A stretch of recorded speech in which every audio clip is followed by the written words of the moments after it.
let us start with what we did in the previous lecture.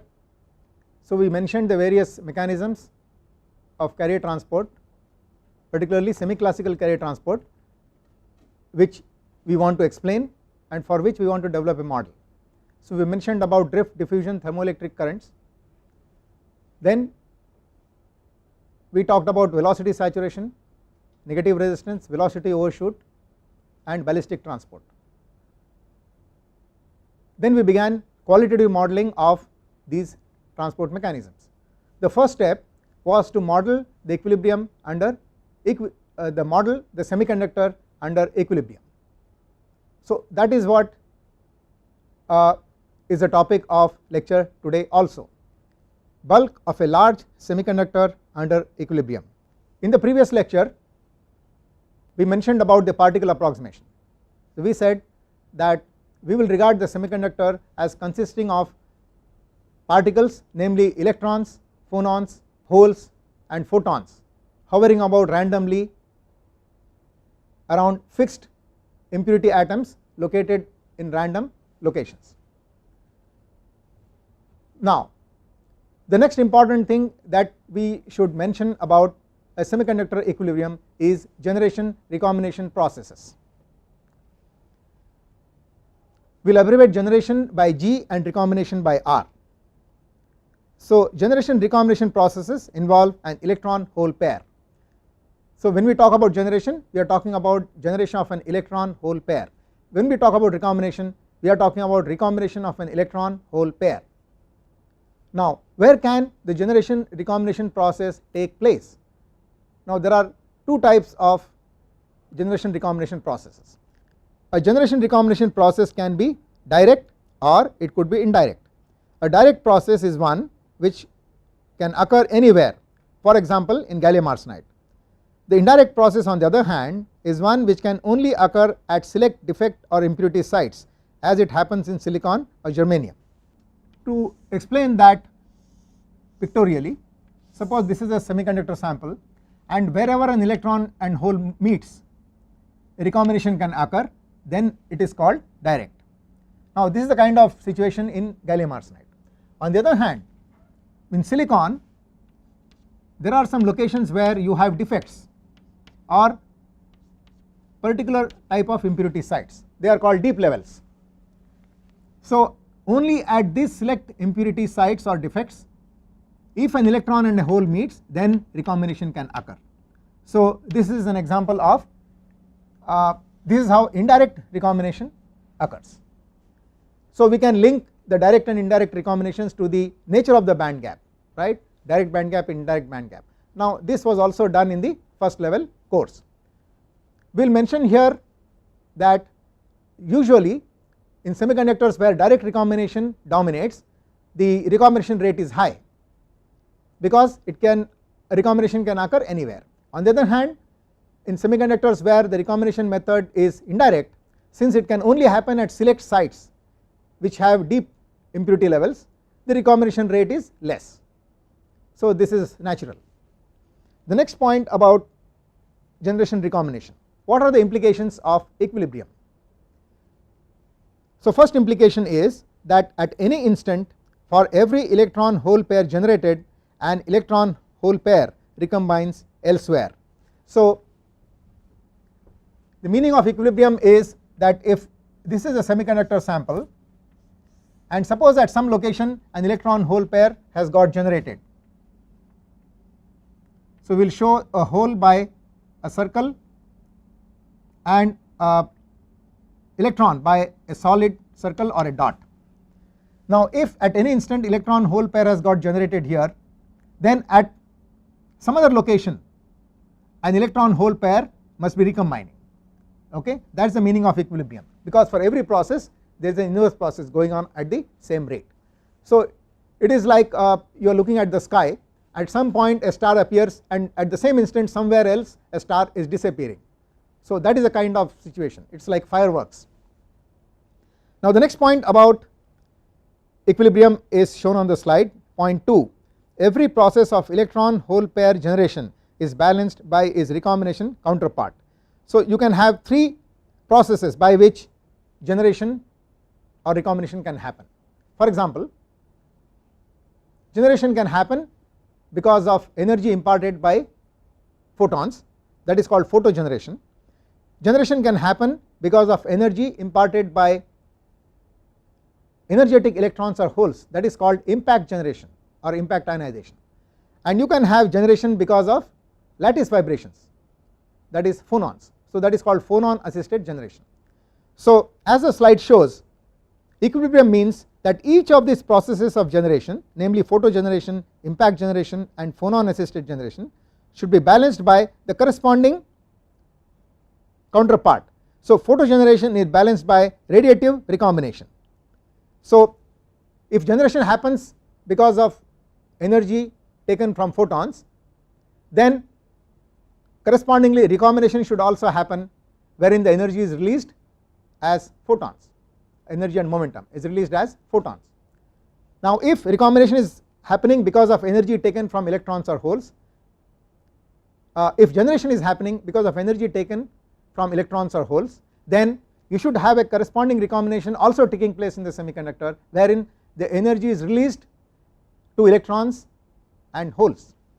Finally, if phonons are used to make electron hole pairs, then electron hole pairs will recombine and release phonons. So all these three processes should exist together with their counterparts. Okay, so this is the meaning of equilibrium. So principle of detailed balance, every process has its inverse. Some more points about generation, recombination and scattering. Now we are adding scattering to generation and recombination. So after generation, electron and hole, they move about randomly, and before recombination get scattered many times. So like there are various methods of generation, there are various methods of scattering. So what are the methods of scattering? So scattering can happen because of randomly moving phonons, this is called phonon or lattice scattering. It can happen because of randomly localized ionized impurities, that is called impurity scattering, and randomly moving carriers, this is called carrier-carrier scattering. So an electron or a hole, after it is generated, it moves about and it can get scattered either by phonons or lattice atoms, get scattered by ionized impurity atoms or by other carriers. Now among these scattering mechanisms, the scattering by ionized impurities and the scattering by other carriers is called Coulombic scattering, because it is because of force of attraction or repulsion, the Coulomb force between charges. Now an important point about the carrier-carrier scattering shown on the slide, the last line, scattering by oppositely charged carriers alone matters. So you know the scattering affects the momentum of the electrons. So electron is moving in some direction, if it gets scattered it loses momentum in that direction.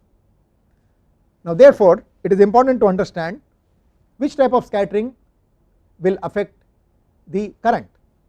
So if an electron gets scattered by another electron, though one electron is losing momentum in some direction, the other electron is gaining momentum. So if you take the electron population as a whole, there is no loss of current. Similarly for holes, therefore only scattering by oppositely charged carriers affects the current, and that is what we must consider in modeling. The next slide shows another important point, an encounter between an electron and a hole results either in scattering or recombination. So we must not think that electrons and holes when they come close always recombination will happen. Even before they recombine with each other, they may get scattered, their paths may change. So for example, Coulomb scattering because of carriers, suppose an electron is moving like this and another electron comes some in this direction, then what can happen is this electron's path can change and that electron's path can also change, because they will repel each other. Okay. On the other hand, an electron moving like this, if it encounters a hole, it may get attracted, right. So the hole which is moving like this also may get attracted to the electron, its path may change.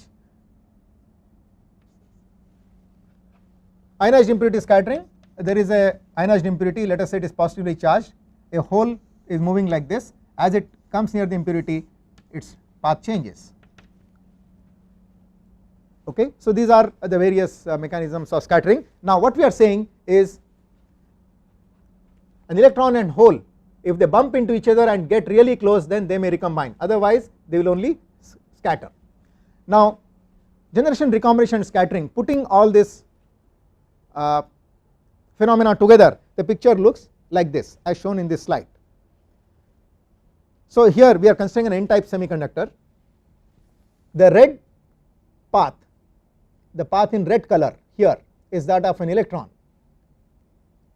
and the path in black is that of a hole. So let us take a generation process happening here, an electron is created and a hole is created. Now the electron is moving randomly, it is getting scattered by various mechanisms, and ultimately it finds a hole somewhere here to recombine with. Now the hole which was generated along with this electron at this point similarly goes about, gets scattered many times, and it finds an electron somewhere here.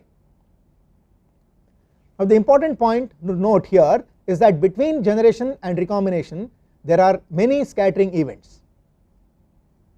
Further, the time between generation and recombination for a minority carrier is very short as compared to that of a majority carrier. So you see that in this case for n-type semiconductor, the electron seems to be undergoing many more scattering events and is alive longer than the hole. Now that is represented here by the statement, the lifetime of majority carriers is much more than the lifetime of minority carriers. Now this is an important point that we must note. Now what is the reason that lifetime of majority carriers is much more than that of minority carriers? Let us put it down in terms of couple of statements. Minority carrier of a generated electron hole pair finds itself among numerous majority carriers, while the majority carrier of the electron hole pair gets lost among existing majority carriers. So you have too many majority carriers and a very small number of minority carriers. Now this implies that as a result the minority carrier recombines with most likely a majority carrier other than its generated counterpart, and therefore the majority carrier of the generated electron hole pair takes much longer to find a minority carrier to recombine with. So this is the reason why the majority carrier remains much longer after the generation before it recombines than the minority carrier.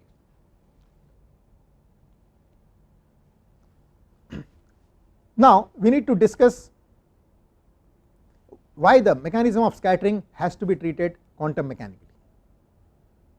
So here is an analogy to illustrate why quantum mechanics is necessary for treating scattering. Consider a car moving on a road which has signals located at regular or uniform intervals. The interval between the signals is d. Now imagine that you are driving the car and you do not want to stop at any of the signals. Now can you drive through if you know at what intervals or signals are changing from red to green? So the answer is yes. As shown on the slide, the vehicle can move uninterrupted if you choose your velocity as follows. It is equal to d by t or d by 2t or d by 3t or in general d by nt, where d is the distance between the signals and t is the interval in which the signal changes from red to green. Now what does it mean? If I choose my velocity equal to d by t, it means that when this signal is green I leave this signal, and by the time the next signal goes green I am right there, so I do not have to stop, I can just drive through, and similarly with other signals. Another possibility is that I have passed this signal here when the signal has gone green, and the next time the signal goes green, I am midway, okay, so that by the time I reach here the signal goes green the second time. Now this is a lower velocity, so this velocity is d by 2t, that is what is indicated here. Now similarly I could be at 1/3 the distance between the two signals when the next signal is going green, and so on.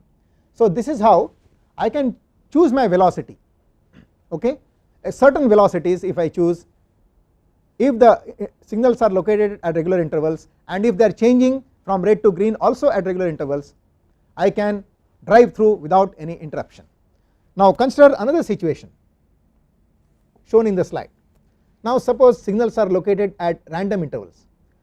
Now it is very easy for you to visualize that even if the signals change from red to green at regular intervals of time, because you do not know the location of the signals, you will have to stop at least some of the signals when you are trying to drive through. So you cannot choose any velocity with which you can drive through uninterrupted fashion. Now this analogy should illustrate to you what happens during scattering of electrons or holes in a semiconductor. So let us look at the analogous entities here. The car is analogous to the electron, the signal is analogous to the lattice atom, interruption when you are driving the car, stopping the car, is analogous to scattering. Then velocities for uninterrupted motion of the car are analogous to allowed modes for electrons. So allowed modes in which the electrons can exist in a crystal. Now these allowed modes have to be derived quantum mechanically.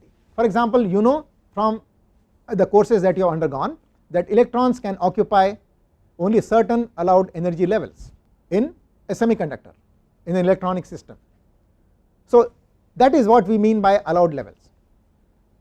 So from here we can see that, as the next slide shows, why no scattering of the electron happens if you have a periodic arrangement of crystals, atoms. So you see here the electron, if it is allowed into this arrangement, we have taken a one dimensional arrangement here, it can go through without any scattering, just like you can drive the car through without any interruption if the signals are at regular interval. On the other hand, suppose even one of the signals is changed from its regular position, okay, and relocated in a random fashion, then you know that at this point your car will have to stop, because you cannot anticipate when you will reach this point. Similarly, in a crystal, if the regular arrangement of atoms is disturbed at any point in a random manner, then the electron will get scattered at this point. Now this is the reason why we will have to treat the scattering using quantum mechanics, because we will have to consider the allowed modes for the electrons, and then we will have to see how a random variation in potential affects these the motion of electron in any of the modes.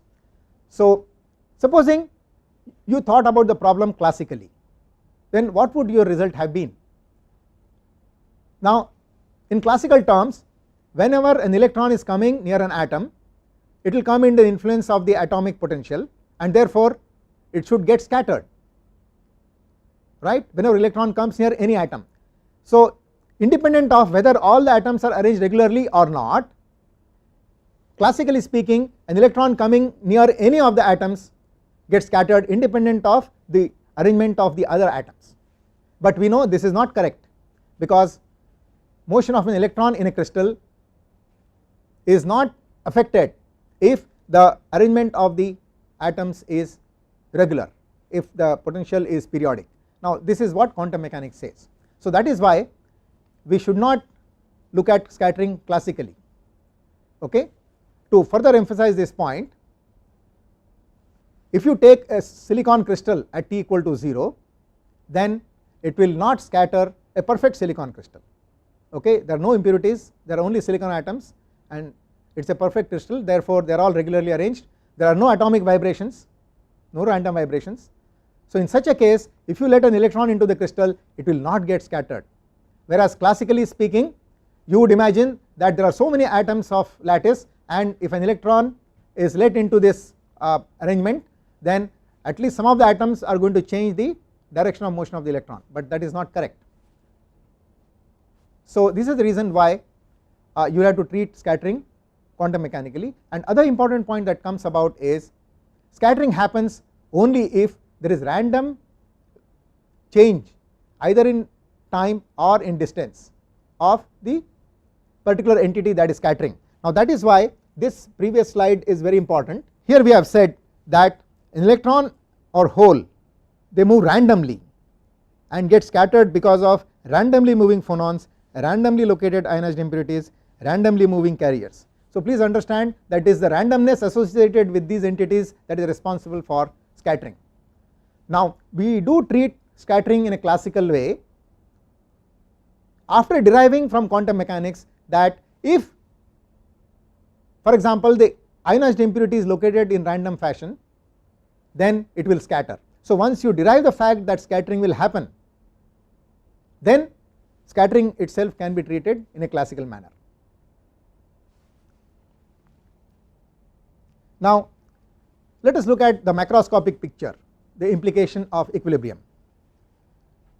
So the picture is there is intense carrier motion, that is high root mean square velocity, but no net carrier motion.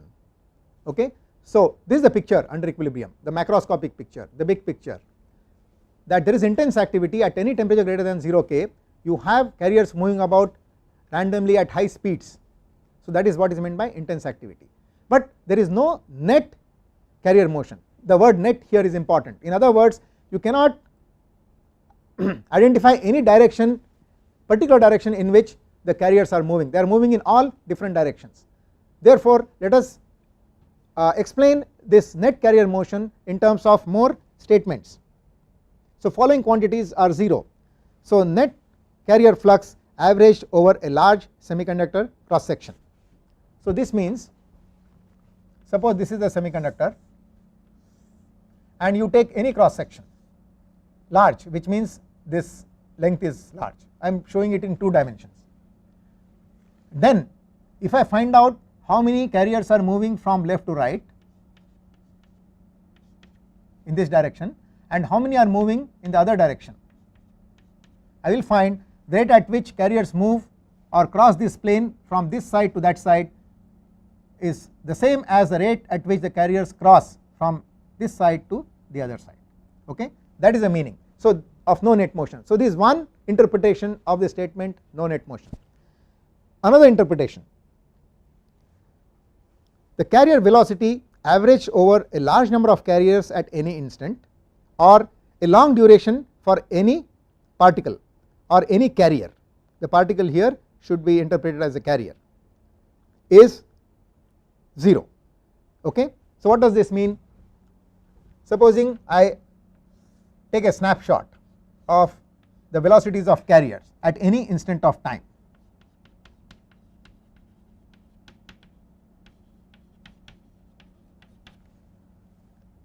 Suppose I find this carrier is moving with some velocity v1, another carrier some velocity v2, another carrier some velocity v3, and so on. I take all the carriers which are present, and if I average all these velocities I will get 0, right? Or if I take any single carrier and follow its path over large number of scattering events, I will find that most likely the carrier will return to its original position. Therefore there is no net displacement. So this is an ensemble approach in which I look at a large number of carriers at any instant. So ensemble average is 0, or time average, I take one carrier and look at its picture for a long duration of time. So here we are taking a large number of carriers, here we are looking at a single carrier but over a long duration of time. So then also the average displacement is 0. So that is the meaning of no net motion. Now let us look at some approximation that we do in our model related to scattering. In reality, scattering occurs over non-zero length and time. So let me show the diagram here that will tell us what does PQ mean. So here is a scattering event shown below. So an electron is getting scattered by an ionized impurity which is positively charged, it is a donor impurity. So this is a Coulomb scattering. The path of the electron near the impurity is shown here. So you can see that approximately between the points P and Q the electron is changing its path, its direction. So PQ is actually this interval. So in reality scattering occurs over non-zero length and time. So PQ is non-zero. For example, a carrier moving past a charged particle, another carrier or ionized impurity follows a curved path. So this is the meaning, the path of the carrier during scattering is actually curved. Now further, more than 2 particles may be involved. So we are looking at only 2 particles, but why should only 2 particles be present? Sometimes 3 particles may come together, and because they are coming together, because of interaction between them, all their paths are changed. So however, the approximation we will make is that scattering is localized, binary and instantaneous. So this means binary means that there are only 2 particles involved, localized and instantaneous means the PQ duration in either distance or time is 0. So this is the approximate picture. We assume that the change in direction of the carrier happens at a point and it happens instantaneously. So whenever the electron comes near the any other particle that is scattering, instantaneously its direction gets changed, okay, and this happens at a point. Now let us summarize some of the characteristic lengths and times related to this equilibrium picture.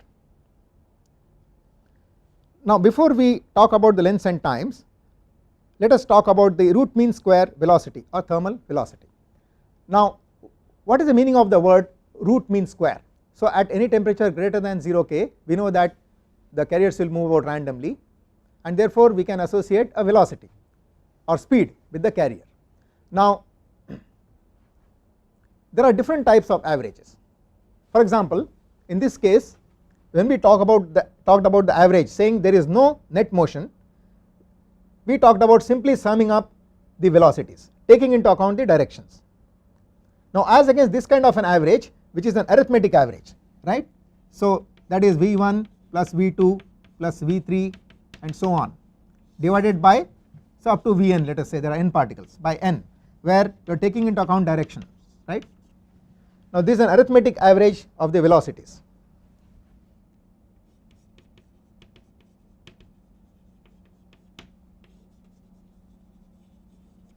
Now what is the root mean square average? The root mean square average, as you might probably already know, but let me repeat. So root means square, so you square each velocity. So squaring of a vector, velocity vector, means simply taking a dot product, so therefore it is equal to magnitude V1 square, magnitude V2 square and so on. So square each of these velocities, then take the mean. In other words, it will be just take the magnitude V1 square plus V2 square so on up to Vn square, then take the mean, this means I divide it by n, and take the root, r is root, so then I take this. So this is the root mean square value. So you see this may average to 0 because of the different random directions, but clearly this will not be 0, right, this will be a non-zero value. So this actually represents the average speed of the electron for that particular temperature. This is called root mean square velocity. So we will represent this velocity, which is also called thermal velocity, by the symbol Vth as shown on the slide. Now let us introduce the characteristic lengths and times. The mean free path between collisions, that is the length AB. So what is shown here is the approximated model of the carrier movement under equilibrium, right. So you see the approximation is that the points at which scattering is occurring, there is a sharp change in the path. So here the length AB, once you assume that the path changes abruptly, then I can always find out the endpoints of the duration in which no scattering happens. So I can talk about AB, the distance, and average of this distance for so many carriers taken together is called the mean free path, and that is represented by the symbol LC. Now supposing we assumed a curved path, so instead of a path like this where the scattering is happening instantaneously, supposing we would have assumed a path like this, then since this is a curve, we do not know exactly which point to choose to describe the mean free path, but once the corners are sharp you can really identify the segment. So in this approximation you can talk about a mean free path, that is LC. Next is mean free time between collisions, that is the time associated with the path LC. So this can be written as, in terms of the averages, tau c, c stands for collisions, so mean free time between collisions. So LC, here also the c stands for collision, is LC by V thermal. Then another characteristic time is the minority carrier lifetime, that is the time between the events of generation and recombination.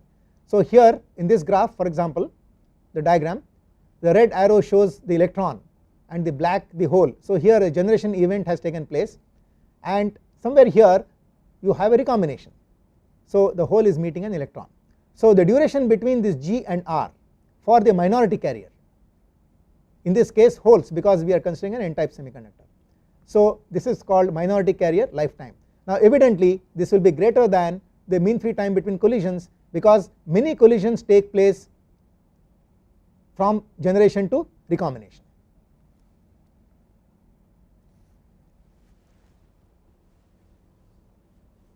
Now two more characteristic lengths and times.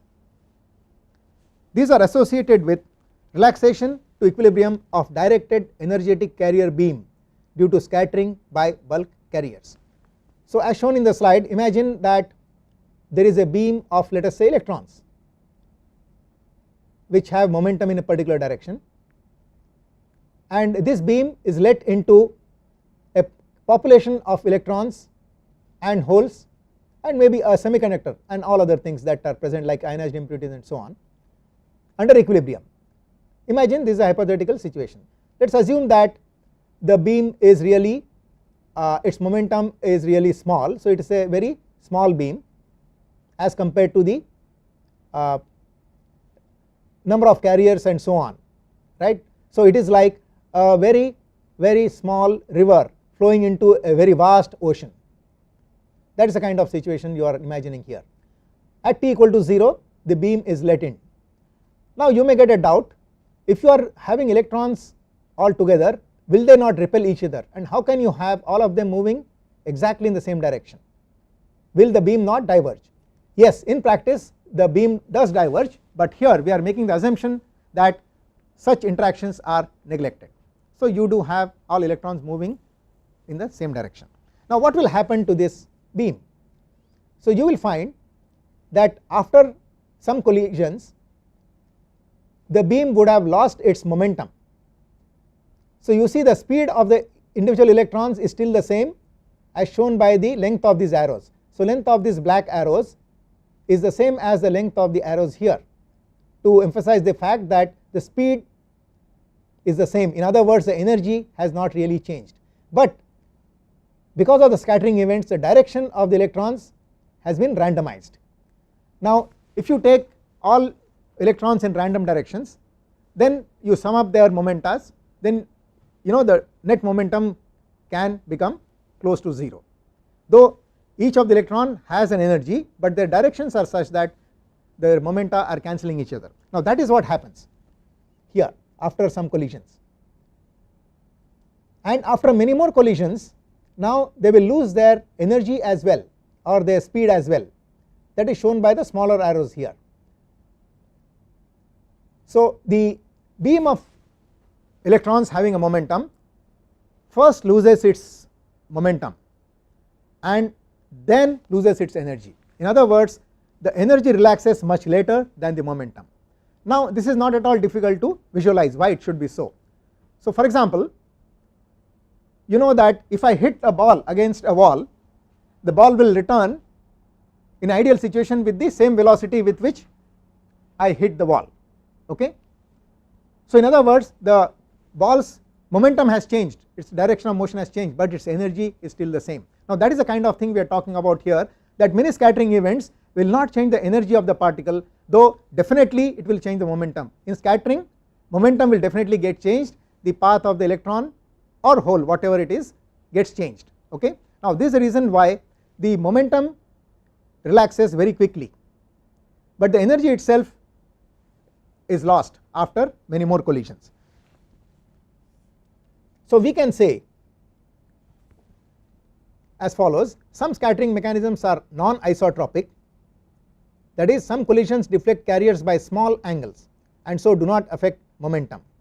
In other words, the momentum relaxation time, the time taken for the beam to lose its momentum, is greater than the mean free time between collisions.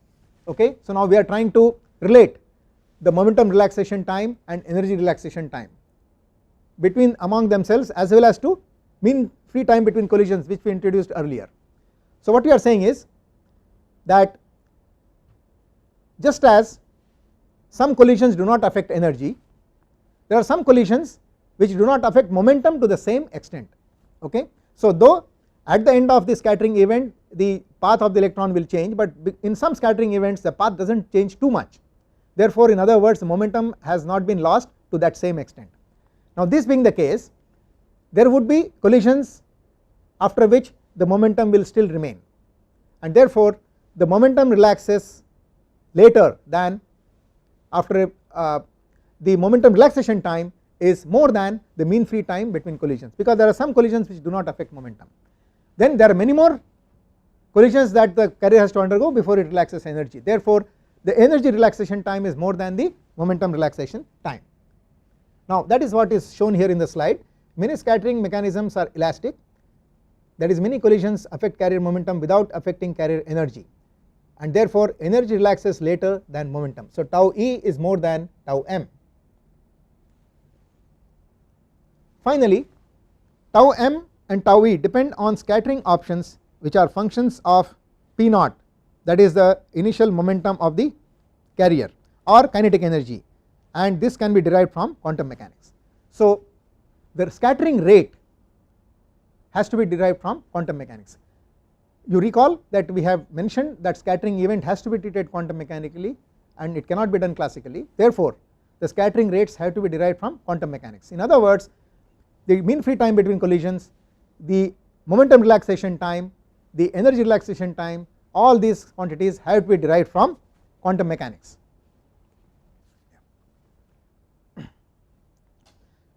So that was the picture of the semiconductor under equilibrium. We will now move on to the charge transport in the bulk of a large semiconductor. So what we have discussed under equilibrium is that there are particles moving about randomly. We talked about generation, recombination, and then we talked about scattering. We captured the picture of the carriers under equilibrium in terms of mean free path, mean free time, minority carrier lifetime, and so on. We did not talk about, we introduced the minority carrier lifetime, but in the same breath we did not talk about majority carrier lifetime, because we will see that it is a minority carrier lifetime rather than majority carrier lifetime which affects various phenomena, or which comes into play in various phenomena, because minority carrier lifetime is shorter than majority carrier lifetime. Now let us move on to charge transport. So the first question that arises in our mind is, how can you drive the carriers in a particular direction? They are already in random thermal motion, please remember this. So whenever we are talking of transport, we must talk about superimposition of a directed motion on this random picture. So what are the driving forces? Now let us list the driving forces.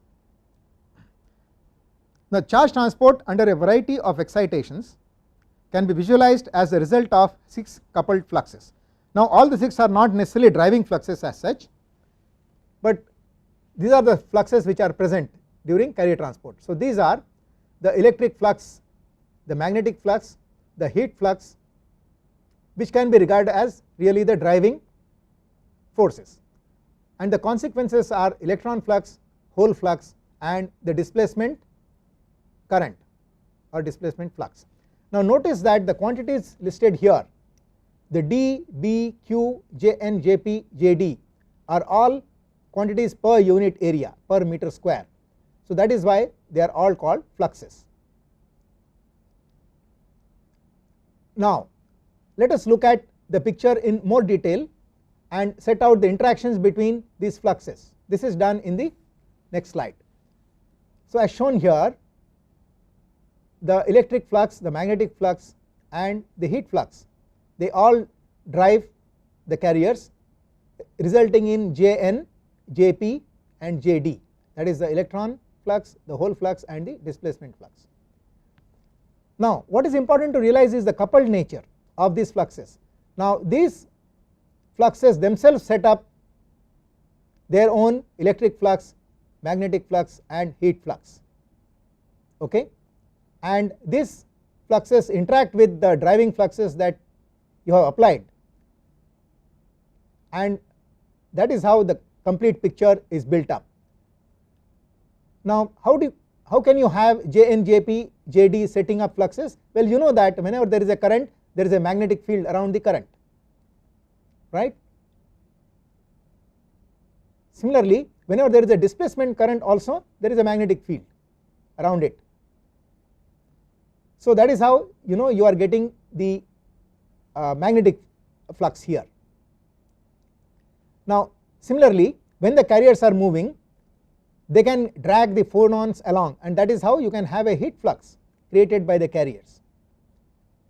And similarly, you can also have the electric flux, right? Now therefore the carriers perturb the driving forces during their motion. So there is this coupling between the various fluxes, 6 fluxes. Now how can Q drive Jn or Jp? You know that thermoelectric current is there. So that is the mechanism which explains how temperature gradient creates this Q, and that Q is responsible for these carriers.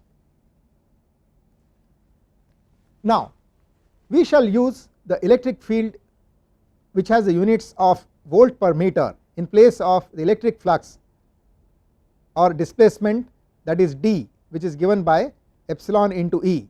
Since it is E rather than d that defines the electric force F equal to QE on a charge Q, just as B defines the magnetic force F equal to QV cross B on a charge Q moving with a velocity V, and it is this electric field E that enters into the expression for Jn and Jp. Now since we wanted to list fluxes which all have analogous units per unit area, we had listed their d in place of E. Look at this slide. So advantage of using d is that all the quantities involved can be regarded as fluxes. On the other hand, the problem with d is that it is not d that is coming into the expression for driving force. So the force on an electron is minus q times E. So what is coming there is E. Now if you want to talk about force due to magnetic field, then the expression for that is minus q into V cross B, where V and B are vectors. So you see that if you are talking about the definition of the force, it is in terms of E and not in terms of D, and it is in terms of B, not in terms of H, okay. That is why from the point of view of force, E and B seem to be the analogous quantities. Now similarly, if you take expression for Jn, for example the drift expression which you know from the first level course, so that is q n mu n into E. So here also E enters into the picture and not D. Now for these reasons we are saying that we will use E instead of D. Now E units is volts per meter. So the quantity analogous to E, that is in terms of units, the magnetic analog of E is H, that is ampere per meter, okay. So this is just for information. So we are going to use E instead of D, and other quantities remain B, Q, Jn, Jp and Jd. Okay.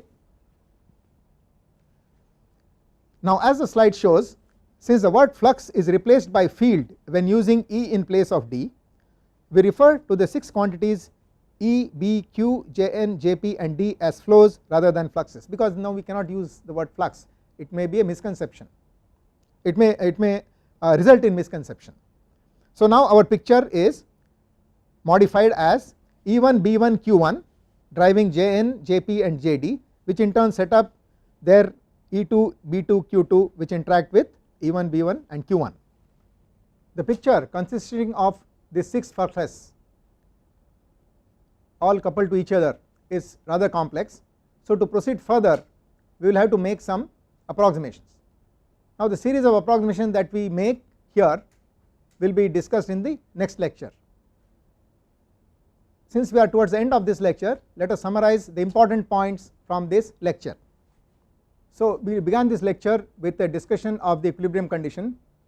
We talked about generation, recombination and scattering. We highlighted the fact that scattering has to be treated quantum mechanically and not classically, and scattering happens because of the random nature of lattice vibrations or the random location of impurities or the random movement of electrons and holes. So the randomness is very important for scattering.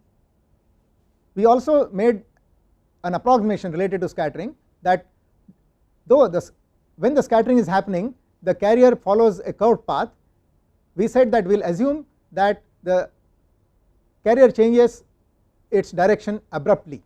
So in other words, the carrier is instantaneous and localized.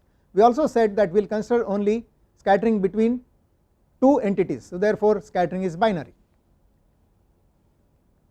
Then we introduced some characteristic lengths and times to describe the equilibrium situation, this random motion of carriers.